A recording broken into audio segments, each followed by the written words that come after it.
Hi Jenny, see my new tattoo. You like it?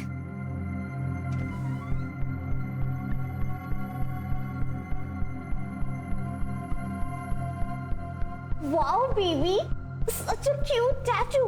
You like it? तुम्हें ना देख के मन कर रहा है खा जाऊं।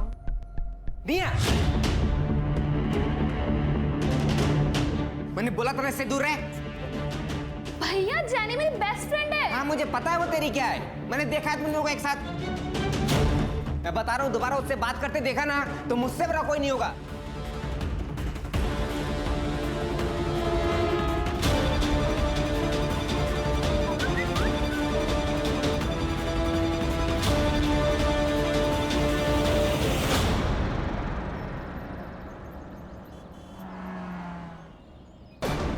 दूसरी बार आई है टेलर के पास।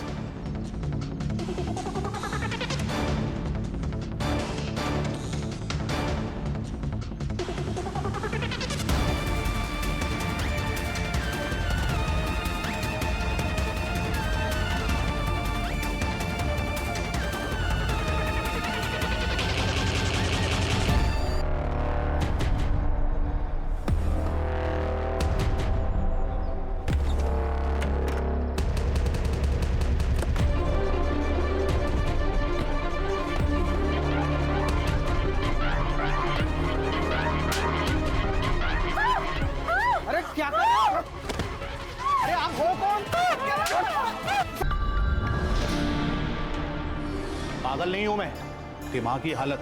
और वो दोनों पिटने के काम करते हैं इसलिए पीटता हूं उनको। बाप की औलाद है वो। ये सब वहम है तेरा, और वहम का कोई इलाज नहीं है। ज्ञान मत दे मुझे। कैसा वहम? जय को देखा है ना तूने?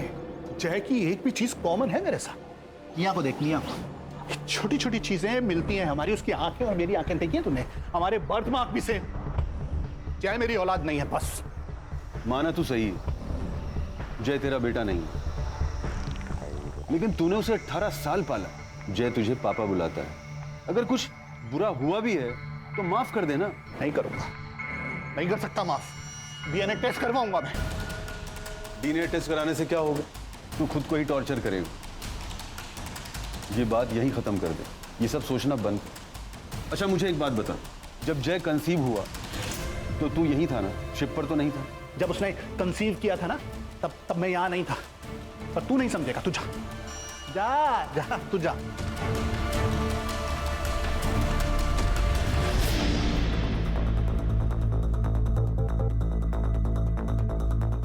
काली साहब, इस बार के एजेंडा में अपने एरिया में सारे जो चौल है वहां पे बाथरूम्स के साथ साथ सुलभ शौचालय भी बनाना चाहिए। और अगर हम अपने शहर के यूनक्स के लिए कोई स्किल स्कूल खोले तो वहां पे डिसेबल लोग भी ज्वाइन कर सकते हैं, और फिर उन्हें सड़क पर भीख मांगने की कोई जरूरत नहीं पड़ेगी। हाँ, लेकिन हम लोगों को सड़क पर भीख मांगने की नौबत जरूर आ जाएगी। अगर वर्षा मैडम इसी तरह पार्टी का फंड चैरिटी पर लुटाती रही तो? असलम जी, जिस बारे में जानकारी नहीं होना उस बारे में बात नहीं करनी चाहिए। देखिए वर्षा मैडम, मैं पार्टी का सीनियर कार्यकर्ता हूं और पार्टी ने मुझे ट्रेजरर ऐसे नहीं बना दिया है। आपकी तरह ट्रॉफी कार्यकर्ता नहीं हूं मैं, जिसे पार्टी ने सिर्फ सोशल इमेज के लिए रखा है। How dare you! असलम, औरतों से बात करने की तमीज है तुझमें? पार्टी ने हर आदमी को अपने काम के लिए रखा है यहाँ, और हर आदमी की अपनी एक अहमियत है।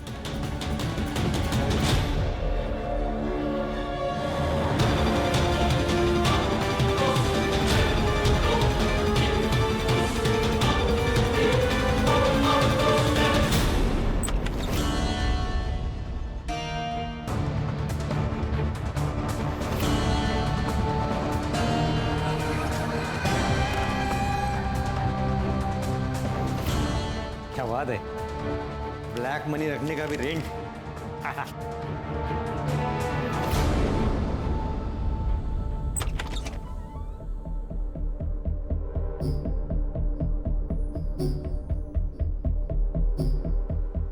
पापा, मैं जेनी की पार्टी में जा रही हूँ, तो मैं जाऊँ?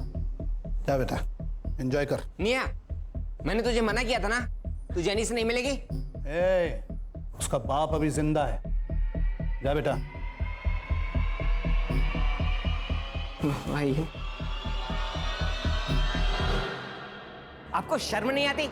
बीच सड़क में मम्मी को मारते हैं, अनजान लोगों ने डॉक्टर के पास पहुंचाया उन्हें। ज्यादा चिल्ला मत। और वैसे भी तूने अपनी मम्मी से पूछा है जब अनजान मर्द उसे छूते हैं तो उसे कितना अच्छा लगता है? बताया नहीं तुमने ऐसे? पापा, मैं आपको लास्ट टाइम फोन कर रहा हूँ, दोबारा से अगर मम्मी के ऊपर हाथ भी उठाए ना तो मुझसे बड़ा कोई नहीं होगा। चट, क्या बोला तूने? अच्छा नहीं। ठीक।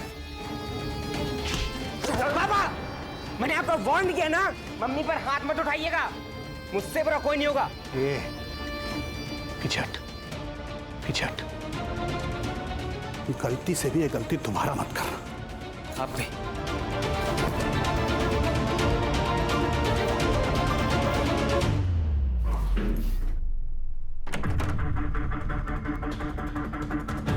हाँ,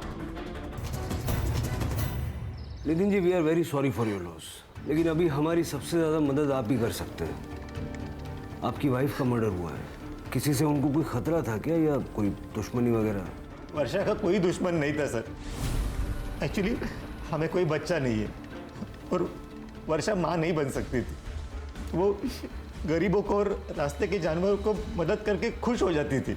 सब वो काम के लिए बहुत पैशनेट थी। रोज सुबह उठ के गरीब बच्चों के लिए और स्ट्रे एनिमल्स के लिए खाना बनाती थी।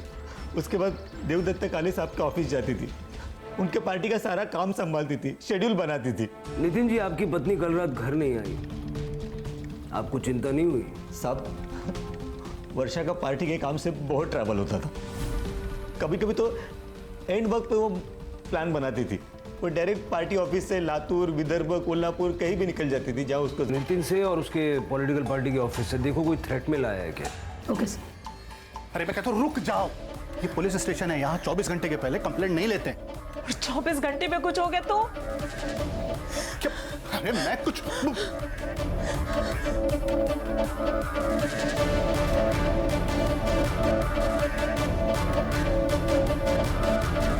वो भाई साहब, ध्यान किधर है तुम्हारा? सर मेरा बेटा कल रात से घर नहीं आया, एक बार बड़े साहब से मिलवा दीजिए। सर मेरा नाम समता वर्मा है, ये मेरे पति हैं विपिन, ये मेरा बेटा है जय। कल रात से घर नहीं आया सर। कल इसका फोन गायब हो गया था। इसने मेरे नंबर से अपने फोन पे ट्राई किया लेकिन फोन नहीं लग रहा था, कई बार ट्राई किया। फिर अचानक रात में 11 बजे इसके फोन से मेरे फोन पे कॉल आया। हाँ हाँ, ये मेरा ही फोन है। अच्छा, मैं कल आ सकता हूँ क्या लेने? ओके, अच्छा अच्छा अच्छा, हाँ ठीक है, तो फिर मैं अभी आ जाता हूँ। हाँ हाँ, मेरा फ़ोन ना किसी ठेली वाले को मिला है जॉगर्स पार्क के पास में, तो मैं लेकर आता हूँ। लेकिन अभी इतनी रात में? अरे वो रात की ट्रेन से ही गांव जा रहा है, तो आप टेंशन मत लो, मैं चाबी लेकर जाऊंगा, आप सो जाओ। ध्यान रखना और जल्दी आना। टेंशन मत लो, आप आराम कीजिए, मैं लेकर आता हूँ। ओके? मुझे लगता है उसके साथ कुछ गलत हुआ है सर। आप प्लीज पता लगाइए सर। सर प्लीज पता लगाइए वो कहाँ है। सर प्लीज पता लगा लीजिए कहाँ है वो। देखिए, आप फिक्र मत कीजिए पंकज, ये फोटो और बाकी डिटेल सब जगह सर्कुलेट कर दो। हम उसको ढूंढना शुरू करते हैं और जैसे ही कुछ पता चलेगा आपको तुरंत बताएंगे। प्लीज। मानव, तुम तो वर्षा जी के असिस्टेंट रहे हो ना? जी सर। पिछले दिनों उनका किसी से कोई लड़ाई झगड़ा, कोई रंजिश? नहीं सर, ऐसा तो कुछ नहीं, बट ये वर्षा मैम की डायरी है जिसमें उनके सारे अपॉइंटमेंट्स और पिछले हफ्ते वो किन किन लोगों से मिली और कुछ डिटेल्स हैं। पक्का कोई झगड़ा नहीं था ना?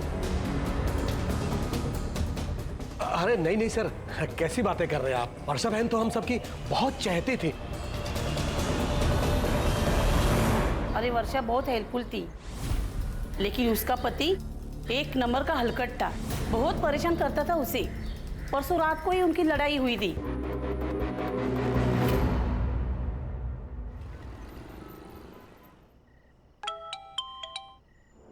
कल मेरे लोग आएंगे 2 बजे, उनको पैसा दे देना, अब वहां रखना सेफ नहीं है। ठीक है, 25% मेरा रख के बाकी का दे देता हूँ। क्या? पैसा रखने का पैसा देता आ रहा हूं तुझे। 1 लाख रुपए महीना, वो तो रेंट है। 25% मेरे मुंह बंद रखने का। 25% नहीं, 25 टुकड़े करूंगा तेरे।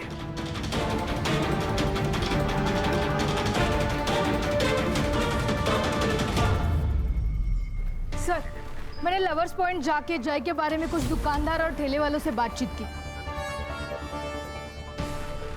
सर, वो हर शाम को वहाँ जॉगिंग करने के लिए जाता था, लेकिन सर किसी के साथ ज्यादा इंटरेक्शन नहीं होता था उसका। मुझे तो लगता है वो किसी लड़की के साथ भाग गया होगा। ऐसा है तो उसका बैंक स्टेटमेंट निकालो, आदमी कहीं भी जाएगा पैसों की जरूरत तो पड़ेगी। Right sir. हाँ पंकज। सर, हमने वर्षा का शेड्यूल और उसकी डायरी चेक की, लेकिन हमें कुछ ऑफ नहीं लगा। लेकिन सर, वर्षा का पति हमें थोड़ा गड़बड़ लग रहा है। मर्डर वाले दिन उसका वर्षा के साथ बहुत बड़ा झगड़ा हुआ था और ये बात उसने हमसे छुपाई थी। और एक बूढ़ी औरत ने भी वर्षा पर अटैक किया। सर, और एक और बात, जनजीवन पार्टी में एक सीनियर लीडर है असलम, वो भी वर्षा को कुछ खास पसंद नहीं करता था सर। उसकी बॉडी लैंग्वेज देख के लग ही रहा था कि वर्षा के जाते उसको प्रमोशन मिल गया। सीसीटीवी चेक करो, देखो वर्षा कब घर आई, कब उस बूढ़ी औरत ने उस पर अटैक किया और घर से वो वापस कब निकली। Yes sir.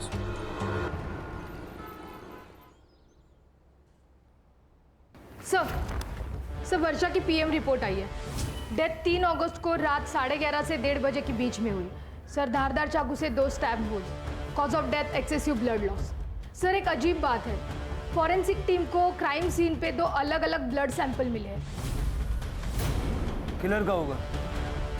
अपने डेटाबेस में सारे हिस्ट्री शीटर्स के साथ में मैच करवा लो। सर, मुझे पर्सनली ऐसा लगता है कि ये किलर का नहीं, किसी और विक्टिम का हो सकता है। पंकज, क्राइम सीन को दोबारा अच्छे से चेक करो। अगर ये दूसरा खून किसी विक्टिम का है तो उसको ढूंढ निकालना हमारे लिए बहुत जरूरी है। क्विक। एक मजे की बात बताऊं, कल मैं और समता पुलिस स्टेशन गए थे जय की रिपोर्ट लिखाने। पुलिस वाले के सामने बार बार गिड़गिड़ा रही थी समता, मेरे बेटे को ढूंढो, मेरे बेटे को ढूंढो। एक भी बार उसने ये नहीं बोला कि हमारे बेटे को ढूंढो। फिर से ये सब लेकर बैठ गया। तेरा बेटा घर से लापता है, तुझे उसकी फिक्र होनी चाहिए। कभी सोचा है समता भाभी कितनी परेशान हो रही हो? कैसी फिक्र? मेरा बेटा होता तो फिक्र होती। अम्मा, आपने वर्षा मैडम को मारा था ना? हाँ, मैंने मारा था। इसके पति को भी मारना चाहिए। पर अम्मा, हुआ क्या था? इसने मेरे पोते के इलाज के लिए 5 लाख रुपया वो नेता से दिलवाए और फोटो भी खींचा। फिर उसका पति आकर मुझसे 2.5 लाख लेकर चला गया और मेरा पोता मर गया। सर, हमने उस बूढ़ी औरत की डिटेल्स निकाली। वर्षा से लड़कर वो अपने घर चली गई थी, लेकिन जिस दिन वर्षा का मर्डर हुआ उस दिन वो अपने घर नहीं आई थी। उनका कहना है कि वो शमशान के बाहर बैठी थी, लेकिन अब तक कुछ कंफर्म नहीं है। बूढ़ी औरत पे नजर रखो। सर, एक और बात, ये वर्षा चैरिटी तो करती थी, लेकिन लोगों से 50% कट लेती थी। अच्छा सर, सबके CDR reports. Sorry sir, system down होने की वजह से लेट हो गया। कुछ मिला? सर, वर्षा की सबसे ज्यादा बात उसके असिस्टेंट मानव से होती थी, उसके बाद देवदत्ता काड़े और बाकी सब कॉल उसके पार्टी के वर्कर के साथ हुई। और सर, उसका हस्बैंड नितिन, लेकिन सर मर्डर के दिन वो घर पे ही था। सर, एक इंटरेस्टिंग बात पता चली, वर्षा को 2 अगस्त दिन में जय वर्मा के नंबर से फोन आया था। सर, बात सिर्फ 10 सेकेंड तक चली और मर्डर के दिन दोनों का लास्ट लोकेशन वही था, अपना लवर्स पॉइंट। सर, कहीं जय ने तो वर्षा को नहीं मारा, मारकर भाग गया हो सकता है वर्षा ने जैसे भी कट लिया हो या लेना चाहती थी। सबसे पहले तो वर्षा की बॉडी के पास जो दूसरा ब्लड सैंपल हमें मिला था, वेरीफाई करो वो जय का है या नहीं, और जय और वर्षा का कोई कनेक्शन है क्या ये पता करो। उसके घर जाओ, उसके माँ बाप से बात करो, उनका ब्लड सैंपल लो, पूरे घर की और खास करके जय के कमरे की अच्छे से तलाशी लो। यस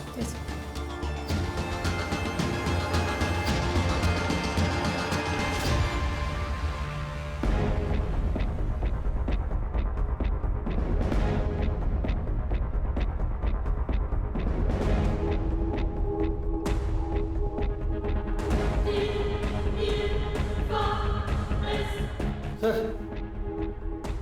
ये लैपटॉप मिला है। सर, मेरे जय के बारे में कुछ पता चला?